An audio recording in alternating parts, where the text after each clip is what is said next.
So one thing I have learned from online dating is that the guys that start out with, "Hey beautiful, hey sexy, how's your evening going?"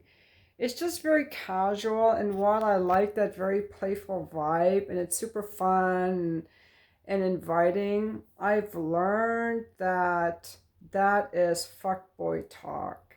They can have the nicest pictures, they can be super nice, but when they come on like that, to me that screams fuckboy. Also, if there's no profile written, the very casual nature of it, I think it's fun to be casual and to be fun and to be flirty, but I think when first meeting a woman online, it's good to show a little bit of decorum and respect to show that you're taking the person seriously before you start bantering, because there are a lot of guys online just looking for fun or casual and bantering, and that's totally fine, but I'm not there for that. I just don't have any interest in that anymore. Um, Another thing to avoid is, in my opinion, guys who just want to message you while they're at work. There's some guys that work a lot and they have time to text and message at work, and so they want to like message, just do texting, or if you want to do a video call, maybe they want to do it while they're at work. I'm not entertaining that. I'm screening out for people who legit want to meet me and spend time with me in their own personal time. I want to know that you are carving me in your own personal time. So that's another thing. And let's see, I'm also on the escort side. I also have to give people more boundaries. I added to my website something about off the clock time, that I do not want men asking me to spend time with them off the clock. There is no messaging with me, even if you pay me. There is no phone calling with me prior to booking your escort appointment. There is no messaging with me. There is no finding out what services I provide.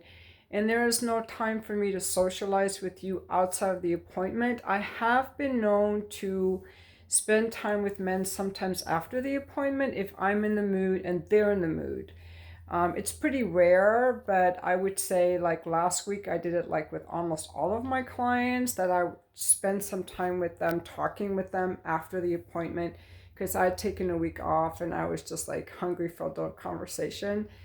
Um, and um, there are a lot of guys love talking to me. Sometimes I talk longer and they have to go to work. They're like, "I have to go."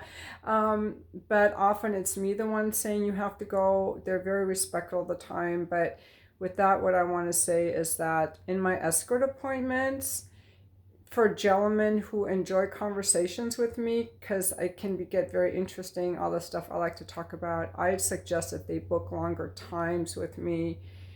Um, I'm pretty choosy about my time and who I spend time with. I have learned a lot in my years of being single about what kind of people I want to be around and who's serious and who isn't. And um, I feel like guys have to um, want the same thing I want. So the best thing for me is to communicate what I want, what my boundaries are, what my requests are, and just see how people feel. And sometimes people don't want what I want.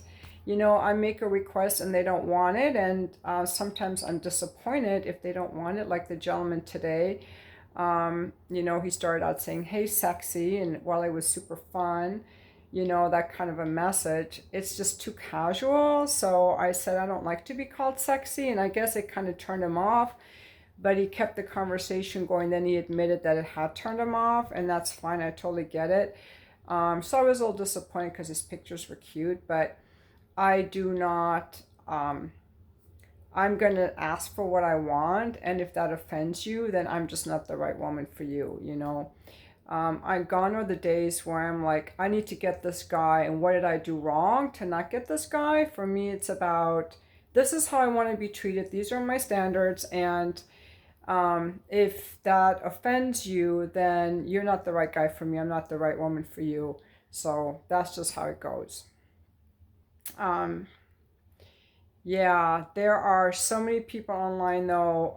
I think that online dating is a really good practice for single people to practice like being vulnerable, having boundaries, not getting triggered, being patient, not ghosting people. Like it is really good practice. And usually when I tell guys I'm not interested, they'll say, "Oh, thank you for telling me," or "much success to you." The other day I had someone tell me, "You're lost." So that guy totally had a bunch of issues. So it's really good to, even if you feel annoyed with someone, to at least be kind and to be honest and say what you want. Like the guy who told me today, when you didn't like my compliment, I lost interest. And that's legit. So that's fine. But here's another thing, when you're in a when you're in an actual relationship with someone, when you get that feeling of being rejected because he felt rejected, so he didn't want to go on with me, but he was a gentleman. In a relationship, when people feel rejected, they offer their wall of silence or their wall of anger. So a really useful skill is to also be able to come back and repair, calm yourself down if you're in an actual relationship and then you want to like keep loving that person that made you feel rejected or you let yourself feel rejected. um, I hope these tips have been helpful to you guys. If any of you are online dating, leave in your comments what some of your experiences are. I would love to know what they are. And thank you so much for watching my video.